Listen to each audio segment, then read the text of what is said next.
Bienvenue à tous. Cette étude biblique est la troisième d'une série consacrée aux rencontres de Jésus.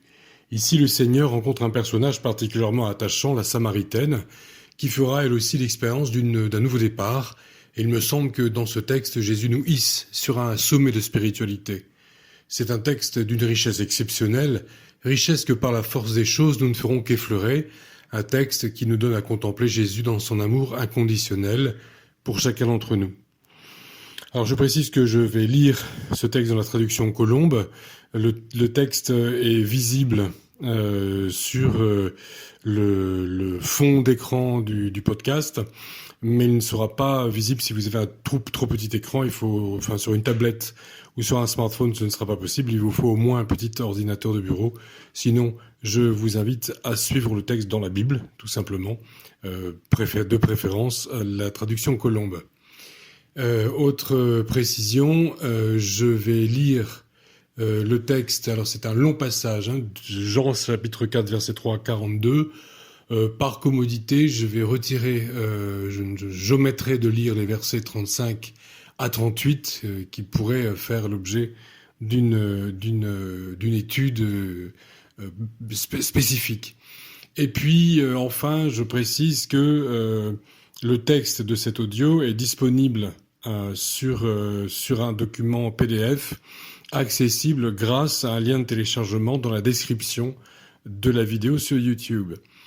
Dans ce lien sur ce texte, en fait, sur le document PDF, vous pourrez accéder en note marginale aux références précises des versets bibliques que je vais citer. Je vais beaucoup citer la Bible. Les références seront en note marginale sur le PDF. De même que je vais aussi donner des citations d'auteurs. Les références précises seront également dans le document PDF en note marginale.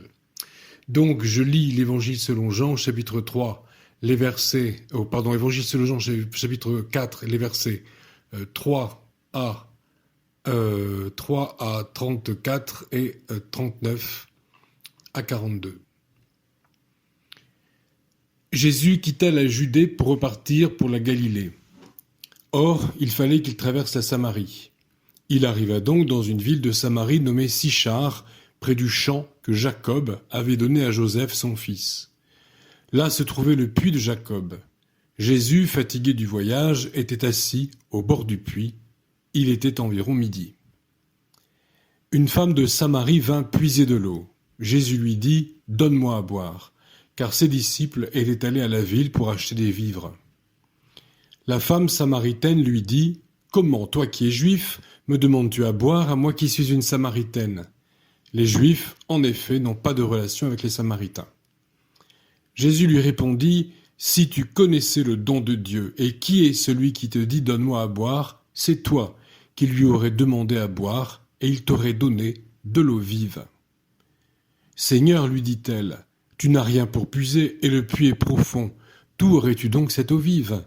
Es-tu plus grand que notre père Jacob, qui nous a donné ce puits, et qui en a bu lui-même, ainsi que ses fils et ses troupeaux ?» Jésus lui répondit « Quiconque boit de cette eau aura encore soif, mais celui qui boira de l'eau que je lui donnerai n'aura jamais soif, et l'eau que je lui donnerai deviendra en lui une source d'eau qui jaillira dans la vie éternelle. » La femme lui dit « Seigneur, donne-moi cette eau, afin que je n'ai plus soif et que je ne vienne plus puiser ici. » « Va, lui dit-il, appelle ton mari et reviens ici. » La femme répondit « Je n'ai pas de mari. » Jésus lui dit « Tu as bien fait de dire « Je n'ai pas de mari » car tu as eu 5 maris, et celui que tu as maintenant n'est pas ton mari. En cela, tu as dit vrai. »« Seigneur, lui dit la femme, je vois que tu es prophète. Nos pères ont adoré sur cette montagne, et vous dites-vous que l'endroit où il faut adorer est à Jérusalem. » « Femme, lui dit Jésus, crois-moi, l'heure vient où ce ne sera ni sur cette montagne, ni à Jérusalem que vous adorerez le Père. Vous adorez ce que vous ne connaissez pas, nous adorons ce que nous connaissons car le salut vient des Juifs. Mais l'heure vient, et c'est maintenant, où les vrais adorateurs adoreront le Père en esprit et en vérité, car ce sont de tels adorateurs que le Père recherche. Dieu est esprit, et il faut que ceux qui l'adorent l'adorent en esprit et en vérité. La femme lui dit : Je sais que le Messie vient, celui qu'on appelle Christ. Quand il sera venu, il nous annoncera tout. Jésus lui dit : Je le suis, moi qui te parle. Alors arrivèrent ses disciples qui furent étonnés de ce qu'il parlait avec une femme. Toutefois, aucun ne dit : Que demandes-tu ou de quoi parles-tu avec elle ? La femme laissa donc sa cruche, s'en alla dans la ville et dit aux gens : Venez voir un homme qui m'a dit tout ce que j'ai fait. Ne serait-ce pas le Christ ?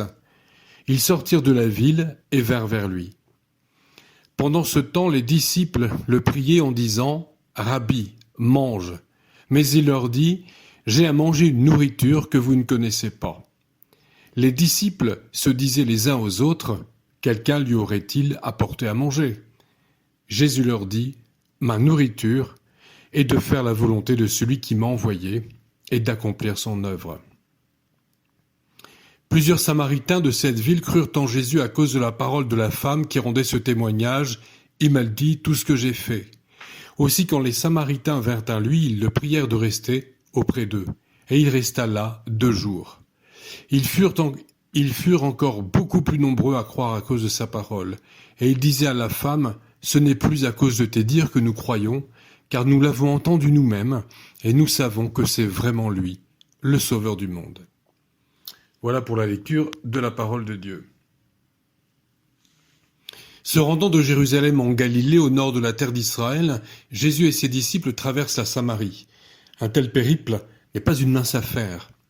En effet, comme le texte le précise, les Israélites évitaient d'avoir des relations avec les Samaritains, et il n'était pas rare que les voyageurs judéens ou galiléens contournent la Samarie plutôt que de la traverser. Ce différend entre les Israélites et les Samaritains était dû à des raisons historiques et religieuses. Les Israélites affirment que les Samaritains sont des descendants d'Assyriens installés au VIe siècle avant notre ère, après la déportation des Israélites, ce qui semble attesté par l'histoire, et qu'ils ont adopté une forme frelatée du judaïsme. Les Samaritains, en revanche, se considèrent comme les descendants des Israélites ayant gardé la pureté de la religion. Quoi qu'il en soit, ils pratiquent une religion basée uniquement sur la Torah ou le Pentateuque, les 5 premiers livres de l'Ancien Testament, et de ce fait, ils ne reconnaissent pas de statut spécial à Jérusalem qui n'est pas mentionné dans la Torah. Les Samaritains pratiquent les sacrifices rituels sur le mont Garizim, encore au moment où je vous parle en 2023. Ils s'apprêtent à le faire. Les Samaritains existent toujours. Ils étaient 712 selon un recensement effectué en 2007. Ils sont à la fois l'une des populations les moins nombreuses et les plus anciennes de la planète. Leur capitale est Naplouse en Cisjordanie, appelée Sichar dans le texte que nous venons de lire. En dépit de ce contexte et du mépris affiché par les Israélites à l'endroit des Samaritains, Jésus ne fait pas le détour. Il va à leur rencontre. Il traite ce peuple avec sympathie dans la parabole du bon Samaritain. Il témoignera aussi de son souci pour le salut des Samaritains dans la dernière parole qu'il adressera à ses disciples au moment de l'ascension. Vous recevrez, dit Jésus à ses disciples, vous recevrez une force quand le Saint-Esprit descendra sur vous. Vous serez alors mes témoins à Jérusalem, dans toute la Judée et la Samarie et jusqu'au bout du monde. Et c'est le chemin suivi par Jésus lui-même dans l'Évangile selon Jean. Il prêche le salut d'abord au Judéen Nicodème en Jean 3, puis à la Samaritaine en Jean 4, et par là même, nous allons le voir, à tout le peuple samaritain, puis il élargira sa prédication au monde païen. Au verset 27, nous constatons que les disciples sont surpris que Jésus s'entretienne avec une femme. Il est en effet en tête-à-tête avec la Samaritaine, on le voit plusieurs fois en discussion avec des femmes, mais toujours en public. Ici, il semble que Jésus fait peu de cas des règles de bienséance, en tout cas des règles de bienséance qui ne sont pas enseignées par l'Écriture. De plus, la Samaritaine est une femme peu respectée par son propre peuple. Elle fut mariée 5 fois et selon les mœurs de l'époque, on peut penser qu'elle a été peut-être plusieurs fois veuve, mais sans doute aussi plusieurs fois répudiée. Était-elle d'un caractère particulièrement difficile? Était-elle peu vertueuse? Nous l'ignorons. Nous savons toutefois qu'au moment de sa rencontre avec Jésus, elle vit avec un homme qui n'est pas son mari, en concubinage manifestement, ou peut-être était-elle la maîtresse d'un homme marié par ailleurs. Et voilà notre Samaritaine qui va puiser de l'eau à midi, en plein cagnard, si vous me passez l'expression, sans doute pour éviter de rencontrer les autres femmes de Sichar. Jésus, lui, ne répugne pas à s'adresser et à annoncer le salut à une personne socialement frappée de trois anathèmes: femme, samaritaine et de mauvaise réputation. La Samaritaine est soucieuse de connaître la vérité. Elle sait que les voisins judéens adorent Dieu dans le temple de Jérusalem, alors que les Samaritains offrent des sacrifices sur le mont Garizim, à proximité de Sichar. Or, aussi humble soit-elle, elle recherche la vérité, elle se pose des questions et cherche un maître qui soit à même de l'enseigner, de tenir sur Dieu un discours cohérent. Et c'est ça qu'elle cherche, la Samaritaine. Un discours cohérent sur Dieu, et c'est alors véritablement la théologie qui intéresse cette femme, puisque c'est précisément le sens du mot théologie, discours cohérent sur Dieu. Jésus ne la déçoit pas. Il lui répond: vous adorez ce que vous ne connaissez pas. Nous adorons ce que nous connaissons, car le salut vient des Juifs. Voilà pour la réponse à la question sur le dilemme entre Jérusalem et le mont Garizim. Mais Jésus poursuit en affirmant que Dieu doit être adoré non seulement en esprit, mais aussi en vérité. Il existe une interprétation totalement fantaisiste de ce texte. Par exemple, Frédéric Lenoir affirme que Jésus déclare à la Samaritaine que toutes les religions se valent. Vous adorez Dieu sur le mont Garizim, nous l'adorons dans le temple de Jérusalem, mais qu'importe, tout se vaut du moment qu'on est sincère dans son petit cœur. Or Jésus ne dit pas ça du tout. Il valide le culte du temple et le judaïsme biblique, donc la loi. La Samaritaine a soif de vérité objective. Et bien voilà que Jésus vient d'étancher sa soif. Dans le chapitre précédent, Jésus explique à Nicodème que pour voir le royaume de Dieu, il faut naître de nouveau, naître d'eau et d'esprit. Jésus reprend ces symboles ici. Naître d'eau, c'est être purifié de son péché par la repentance. Ici, Jésus associe l'eau à la sensation que l'on éprouve lorsqu'on en manque, la soif. La Samaritaine est préoccupée par la soif. Elle vient chercher de l'eau pour étancher sa soif physique et celle de sa maisonnée, pour faire la cuisine, la toilette, le ménage. Ce devait être pour elle une véritable corvée, comme c'est toujours le cas pour des millions de gens et particulièrement des millions de femmes dans des contrées où il n'y a pas d'eau courante. Lorsque Jésus lui propose l'eau qui étanche la soif pour toujours, c'est d'une façon très touchante que la Samaritaine prend les propos du Maître céleste au pied de la lettre. La soif, ça nous parle à nous aussi. En français, nous utilisons des métaphores comme avoir soif de liberté, soif d'amour. Le sentiment que l'on éprouve lorsque l'on manque de quelque chose de vital est facilement comparé à la soif. Nous sommes conscients qu'il nous manque quelque chose ou quelqu'un, pour que cette soif psychologique soit étanchée. Jésus fait une promesse à la Samaritaine. Celui qui boira de l'eau que je lui donnerai n'aura jamais soif. Jésus veut étancher nos soifs psychologiques au sens premier du terme. Psychologique vient du grec psyché, qui veut dire âme.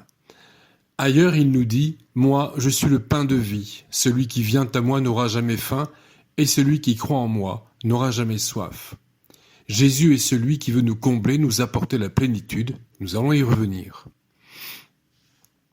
Jésus dit à la Samaritaine, l'heure vient, et c'est maintenant, où les vrais adorateurs adoreront le Père en esprit et en vérité, car ce sont de tels adorateurs que le Père recherche.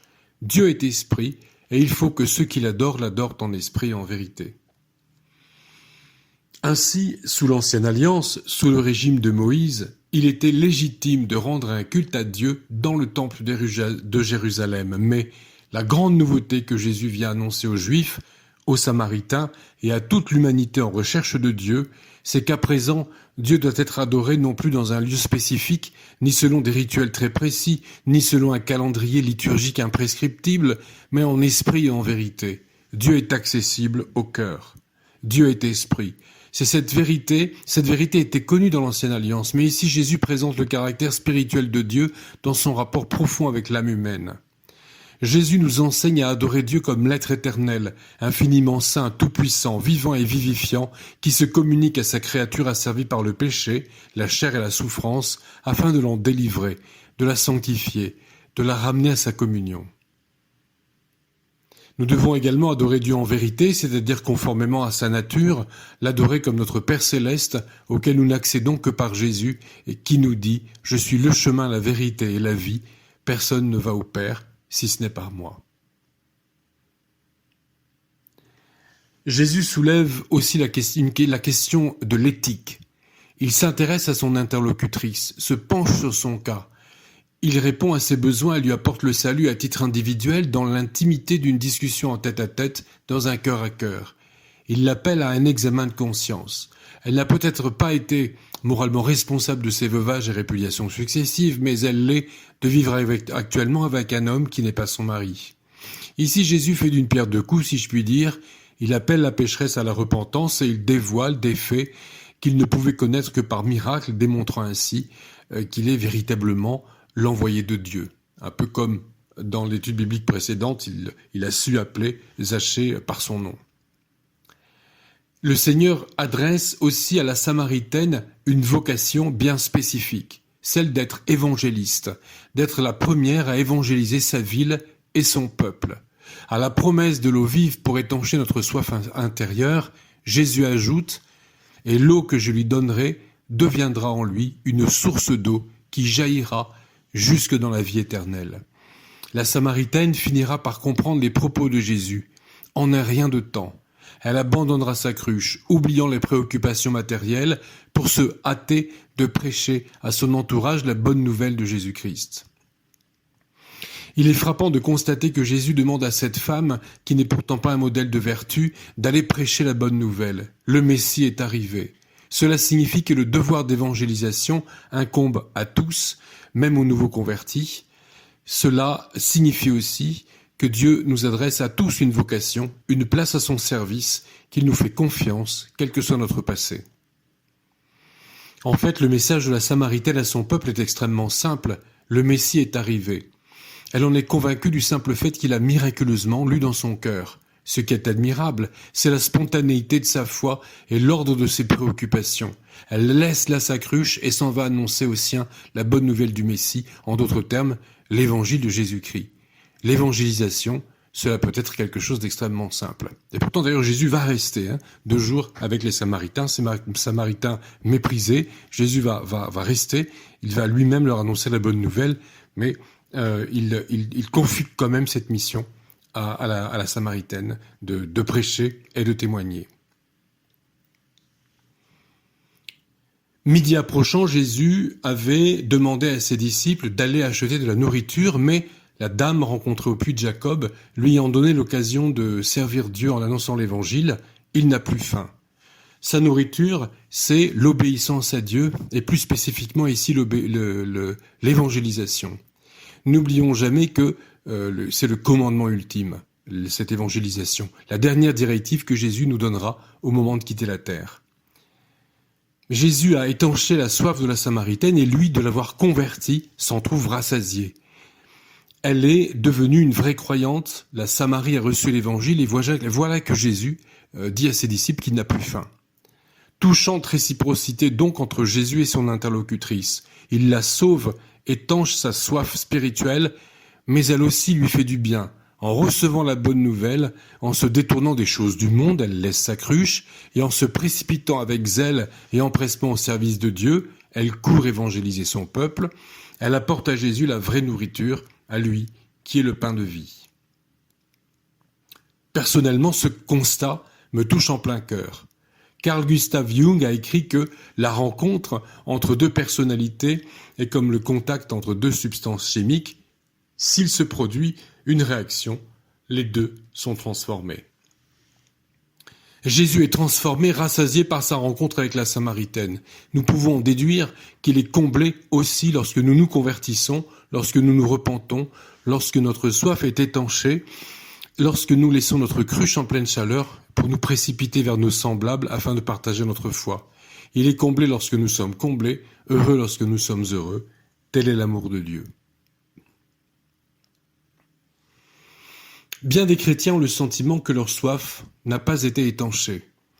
Si tel est le cas de certains d'entre nous, nous devons nous demander si nous sommes pleinement venus à Jésus. Même si nous avons reçu l'assurance du salut, il se peut que Jésus n'ait pas encore pris dans nos cœurs et dans nos vies toute la place qui lui est due. Il me semble que beaucoup de chrétiens interpréteront ces paroles de Jésus « Celui qui boira de l'eau que je lui donnerai n'aura plus jamais soif » de façon radicale et binaire. Boire de l'eau que Jésus donne, c'est devenir chrétien. Ceux qui continuent d'avoir soif, ce sont les non-chrétiens. Partant, il semble anormal, voire suspect qu'un chrétien ressente des manques et toujours soif d'amour, de reconnaissance, etc. Pour ma part, j'ai de ces paroles une compréhension plus nuancée. Lorsque nous nous sommes convertis et avons accédé au salut, c'est Jésus qui est venu vers nous, et certes, nous avons expérimenté la nouvelle naissance d'eau et d'esprit en nous repentant et en recevant l'Esprit Saint. C'est le sens du dialogue de Jésus avec Nicodème au chapitre précédent. Toutefois, il me semble qu'ici, il faut comprendre la métaphore de l'eau de façon différente. Certes, à la conversion, notre soif fondamentale est étanchée, nous n'avons plus besoin de craindre pour notre éternité. En revanche, il nous faut persévérer dans la marche spirituelle. Il nous appartient de retourner sans cesse à la source d'eau vive. La sanctification consiste à persévérer dans la marche chrétienne non seulement quant au comportement, mais aussi dans le domaine spirituel. Il nous faut, jour après jour, boire l'eau de la vie, retourner à Jésus, nous en hydrater, nous en nourrir, nous en rassasier. Je crois que nous autres chrétiens faisons tous l'expérience de périodes de plénitude où Dieu suffit à notre équilibre, à notre bonheur, à assurer la paix de nos cœurs, et de moments de découragement, de périodes où en dépit de notre foi et de notre volonté de servir le Seigneur, de notre service effectif, nous sommes en manque, des moments où il semble que Dieu ne nous suffit pas. Comment est-ce possible ? Suis-je réellement chrétien ? Jésus ne tient-il pas ses promesses ? Alors explorons 3 pistes. La première de ces pistes, c'est qu'il nous faut nous nourrir de la parole de Dieu. Cela ne signifie pas simplement lire la Bible, mais la mettre en pratique. Lorsque nous ressentons des frustrations, il est bon de nous demander si ces frustrations ne sont pas dues à un comportement inapproprié de notre part. Jésus offre la plénitude à la Samaritaine, mais il l'invite préalablement à une réforme de vie. Nous sommes peut-être trop conciliants avec nous-mêmes, peut-être avons-nous des habitudes, des attitudes qui déplaisent au Seigneur, qui polluent notre esprit. Des divertissements peu édifiants, des péchés persistants, au sujet desquels nous sommes conciliants avec nous-mêmes. Peut-être entretenons-nous des relations qui nous détournent de Dieu. Deuxièmement, le service actif, servir Dieu auprès des autres, est aussi une condition nécessaire à la plénitude. Jésus déclare que l'eau vive qu'il nous donne déborde, et dès lors la Samaritaine se rue sur Sychar pour y accomplir son ministère d'évangéliste, de prédicatrice de rue, pour apporter l'eau vive du Christ à son entourage. Aimer notre famille, notre prochain, l'aimer par nos actes, nos attitudes et nos paroles, tâcher d'être bienveillants dans tout ce que nous faisons et disons, partager les trésors spirituels que nous avons reçus, c'est ainsi que Dieu veut que nous le servions. Et là, je cite, c'est la parole de Dieu, « Tu aimeras le Seigneur ton Dieu de tout ton cœur, de toute ton âme, de toute ta pensée, de toute ta force. » Et voici le second commandement, « Tu aimeras ton prochain comme toi-même. » Il n'y a pas d'autre commandement plus grand que celui-là. Enfin, Jésus invite la Samaritaine à adorer Dieu en esprit. Dieu lui-même est esprit. L'adoration en esprit est donc une pleine communion avec Dieu dans la partie la plus infime de notre être, en notre fort intérieur, au plus profond de l'âme. Adorer Dieu en esprit, c'est l'adorer sans cesse, l'aimer sans cesse, le prier en toutes circonstances, témoigner de son amour auprès de tous, à temps et à contre-temps, comme il est écrit. C'est être sans cesse conscient de sa présence, de son amour. Un auteur catholique du XVIIe siècle, frère Laurent de la Résurrection, écrit « Pour parvenir à s'abandonner à Dieu autant qu'il le désire de nous, il faut veiller attentivement sur tous les mouvements de l'âme qui se mêlent aussi bien dans les choses spirituelles que dans les plus grossières. Dieu nous donne lumière pour cela, Dieu donne lumière pour cela à ceux qui ont le véritable désir d'être à lui. »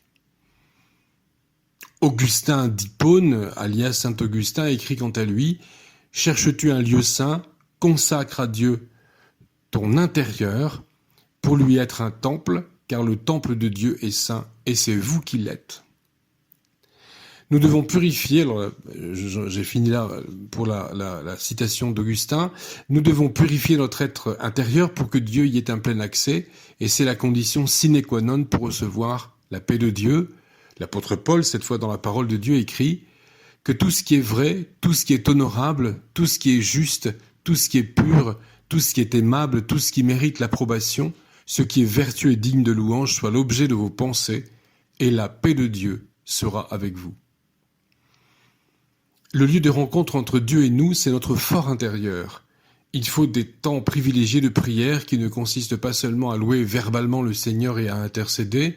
Nous devons prendre le temps de nous entretenir avec le Seigneur par des temps paisibles de contemplation où l'Esprit de Dieu peut prendre le temps de pénétrer notre esprit, de l'éclairer par sa vérité, de le nourrir, d'étancher ses soifs.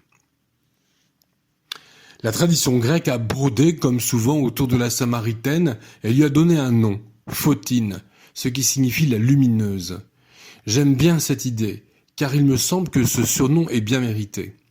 Cette femme simple, qui vient au puits alors que le soleil est au zénith, qui ne comprend pas tout de suite, sait reconnaître le Messie, elle sait s'enflammer, se hâter de faire ce qui est bon et faire les bons choix.